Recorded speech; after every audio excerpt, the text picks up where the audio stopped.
Assalamu alaikum. Alors, on se retrouve aujourd'hui pour le cours 27, les actions qui ne mènent pas éternellement en enfer. Bismillahirrahmanirrahim. Après avoir loué Allah et lui avoir fait des éloges, puis prié sur le prophète, sa famille et ses compagnons, l'auteur, qu'Allah lui fasse miséricorde, dit: Mes chers frères, dans le cours précédent, nous avons évoqué une série d'actions qui font éterniser leur auteur en enfer.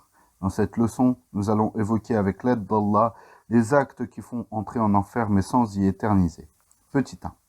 La désobéissance aux parents, qui sont le père et la mère, et qui consiste à ne pas faire preuve de bonté et de bienveillance à leur égard, ou à leur causer du tort par la parole ou les actes.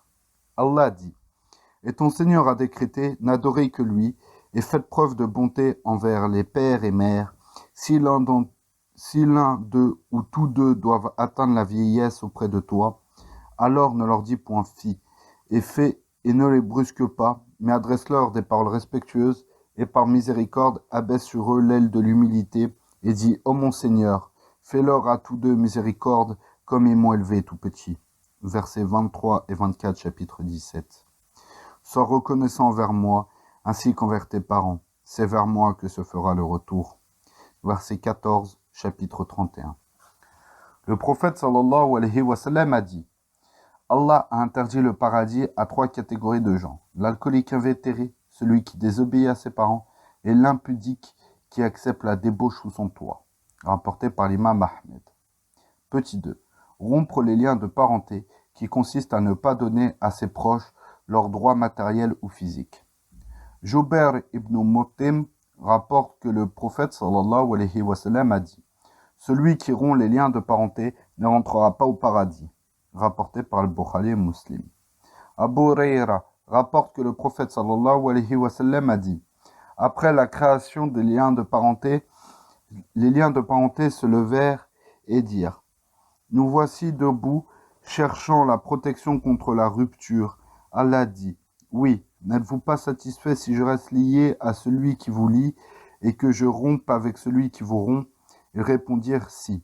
Allah dit: Alors cela vous appartient. Puis le messager d'Allah sallallahu alayhi wa sallam dit: Lisez, si vous voulez la parole d'Allah. Si vous vous détournez, ne risquez-vous pas de semer le désordre sur la terre et de rompre vos liens de parenté.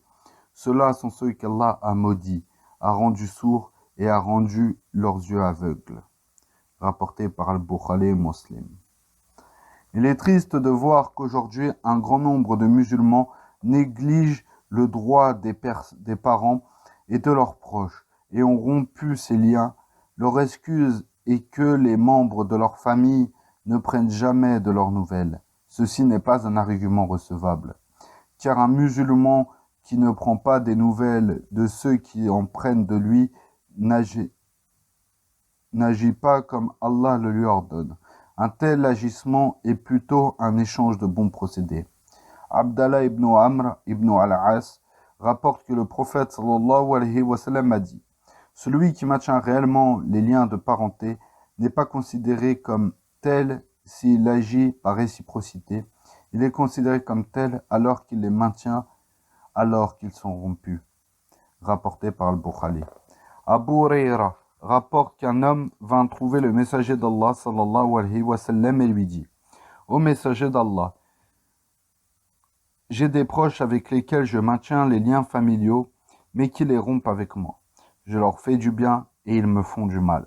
Je les traite avec bienveillance et eux me traitent brutalement. Le prophète sallallahu alayhi wa sallam lui dit: Si ce que tu dis est vrai, c'est comme si tu leur faisais avaler de la cendre chaude. Tu ne cesseras d'être soutenu par Allah contre eux tant que tu agiras ainsi. Rapporté par Muslim. Ainsi, celui qui préserve les liens avec ses proches alors qu'eux ne lui accordent aucune importance aura la bonne fin, et ils reviendront vers lui et préserveront eux aussi les liens si Allah leur veut du bien. Petit 3. La consommation de l'usure. Allah dit: Ô les croyants, ne pratiquez pas l'usure en multipliant démesurément votre capital, et craignez Allah afin que vous réussissiez, et craignez le feu préparé pour les mécréants, et obéissez à Allah et aux messagers afin qu'il vous soit fait une miséricorde. Versets 130 à 132, chapitre 3. Allah a menacé de l'éternité en enfer celui qui retourne à ce péché après que l'exhortation et la menace d'Allah lui soient parvenues. Il dit, ceux qui mangent, pratiquent l'intérêt usuraire, ne se tiennent au jour du jugement dernier que comme se tient celui qui est touché et secoué par le diable. Cela parce qu'ils disent, le commerce est tout à fait comme l'intérêt, alors qu'Allah a rendu licite le commerce et interdit l'intérêt. Celui donc qui cesse dès que lui est venue une exhortation de son Seigneur peut conserver ce qu'il a acquis auparavant, et son affaire dépend d'Allah. Mais quiconque récidive, alors les voilà les gens du feu, ils y demeureront éternellement. Verset 275, chapitre 2. Petit 4. S'approprier injustement des biens de l'orphelin, garçon ou fille, et les gaspiller n'importe quel moment. Allah dit, ceux qui mangent injustement les biens des orphelins ne font que manger du feu dans leur ventre, et ils brûleront bientôt dans les flammes de l'enfer. Verset 10, chapitre 4. 5. Le faux témoignage. Ibn Omar rapporte que le prophète sallallahu alayhi wa sallam a dit, les pieds de ceux qui s'adonnent au faux témoignage ne bougeront pas jusqu'à ce qu'Allah l'envoie en enfer. Rapporté par Al-Hakim. Le faux témoignage consiste à attester d'une chose qu'il ignore ou qui est contraire à la réalité, car le témoignage ne peut se faire qu'avec la certitude. Le prophète sallallahu alayhi wa sallam a dit à un homme, tu vois le soleil, ne témoigne que pour quelque chose dont tu es sûr comme sa vision, sinon délaisse-le. Rapporté par Ibn Adi. Petit 6. Les pots de vin. Abdallah ibn Amr rapporte que le prophète sallallahu alayhi wa sallam a dit, celui qui donne le pot de vin et celui qui le prend sont en enfer. Rapporté par Al-Tabarani. Ibn al-Athir a dit, cette menace concerne aussi bien celui qui le donne à toute personne qui l'aide dans le faux, que celui qui l'accepte. Quant à celui qui est contraint de le donner pour accéder à un droit ou pour repousser une injustice, il n'est pas concerné par cette menace. Fin de citation. Petit 7. Le serment mensonger. Ibn al-Haris ibn Malik rapporte avoir entendu le prophète sallallahu alayhi wa sallam dire lors du pèlerinage entre les deux stèles, quiconque s'approprie les biens de son frère en ayant recours à un faux serment, qu'il prenne sa place au feu, et que le présent transmette ceci aux absents. Il répéta ceci à 2 ou 3 reprises. Rapporté par l'imam Ahmed. Juger, petit 8. Juger entre les gens sans science ou de façon inéquitable et tendancieuse. Boureyda ibn al-Husayb rapporte que le prophète sallallahu alayhi wa sallam a dit, il y a 3 types de juges. Un ira en enfer et les 2 autres un ira au paradis et les 2 autres en enfer. Celui qui ira au paradis est celui qui a connu la vérité et a jugé en conséquence. Un autre aura eu connaissance de la vérité, mais aura jugé injustement. Il ira en enfer, et le dernier aura jugé par ignorance. Il lui dira, il ira lui aussi en enfer. Rapporté par Abu Daoud. Petit 9. Trahir ses administrés et ne pas être sincère avec eux, en agissant contre leurs intérêts. Ma'qil ibn Yasar rapporte que le prophète sallallahu alayhi wa sallam a dit, tout serviteur auquel Allah a confié la responsabilité d'autres personnes et qu'il les trahit, s'il meurt dans cet état, Allah lui interdira l'accès à son paradis. Rapporté par Al-Bukhari et Muslim. Cette autorité concerne aussi bien celle du père de sa famille que le gouverneur dans son pays. Et autres. Ibn Omar rapporte que le prophète sallallahu alayhi wa sallam a dit, vous êtes tous responsables et vous serez tous interrogés sur vos responsabilités. Le gouverneur est responsable de ses administrés et il sera interrogé à leur sujet. L'homme est responsable dans son foyer et il sera interrogé à leur sujet. Il sera interrogé sur sa famille. La femme est responsable dans la maison de son mari et elle sera interrogée sur ses enfants. Le domestique est responsable des biens de son maître et il sera interrogé sur leur gestion.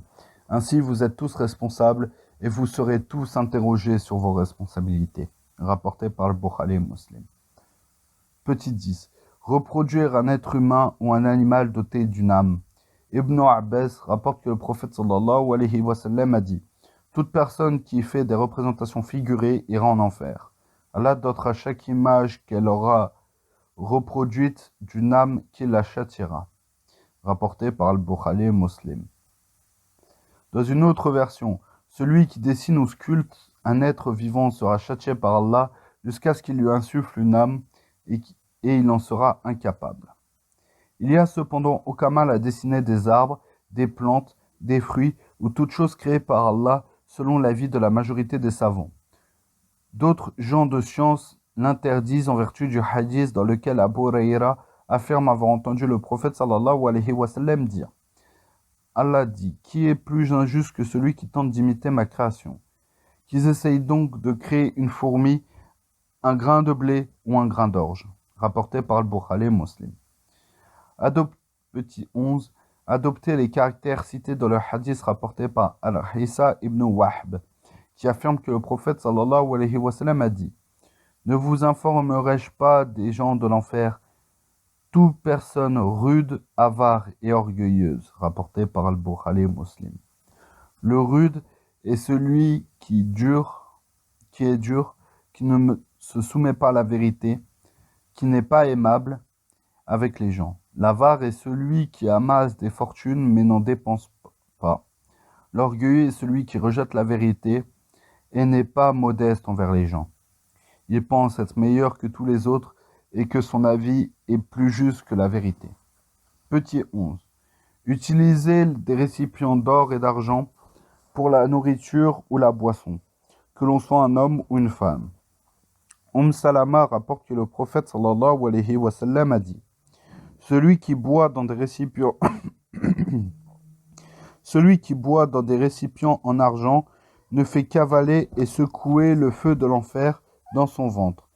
Et dans une autre version, celui qui mange ou boit dans des récipients en argent celui qui mange ou boit dans des récipients d'or et d'argent ne fait qu'avaler et secouer le feu de l'enfer dans son ventre. Rapporté par le Bukhari et Muslim.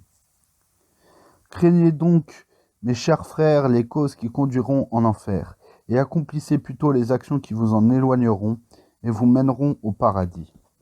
Sachez que ce bas monde est une jouissance éphémère et qui est amenée à disparaître rapidement. Demandez à votre Seigneur de vous maintenir sur la vérité jusqu'à la mort et qu'il vous ressuscite avec ceux qu'il a comblés de ses bienfaits, parmi les croyants et les croyantes. Ô Allah, stabilise-nous sur la vérité et fais-nous y mourir, et pardonne-nous ainsi qu'à nos parents et à l'ensemble des musulmans par ta miséricorde, toi le plus miséricordieux des miséricordieux. Que les prières et les salutations d'Allah soient sur notre prophète Mohammed, sa famille et l'ensemble de ses compagnons. Donc, voilà pour le chapitre d'aujourd'hui. Excusez-moi pour les petits moments de bruit avec mon chat et autres. Donc, je vous dis à demain pour le prochain chapitre. Barakallahu fikum. Assalamu alaikum.